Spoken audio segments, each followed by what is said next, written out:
Guys আসসালামু আলাইকুম, সবাইকে ঈদ মোবারক জানাই। এবং আমরা আজকে এসেছি একটা জায়গায়।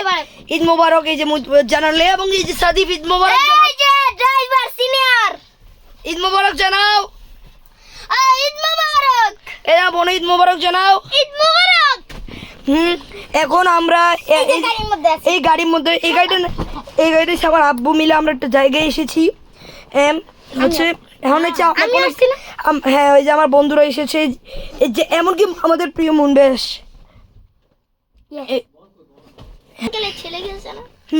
শুনো, এখন আমরা তো কিছুই খেলতে পারবো না, কারণ আমরা গাড়ির মধ্যে, এখন আমাদেরকে বলছে যে গাড়ির মধ্যে থাকতে, না হলে না, আমি একটু ড্রাইভিং করব গাইস। এখন শেষ, কারণ আমাদের গাড়ির দরজা বন্ধ। আমার দিকে একটু দেখাও। এই যে একটা কথা বলবো গাইস, শুনেন, আমি একটু হালকা হালকা চালাবো, আমি একটু হালকা শিখছি। নিজে তো পারোই না, ব্রেক তো মারতেই পারো। আসলে আসলে আসলে ও কিছুই শিখে না, ও গাড়ি চালাইতে জানে না। কিন্তু আমি একটু ভাব নিচ্ছি। ভাব নিচ্ছ, দেখেন কেমন। ওকে গাইস, এখানেই আমার ব্লগ শেষ করছি।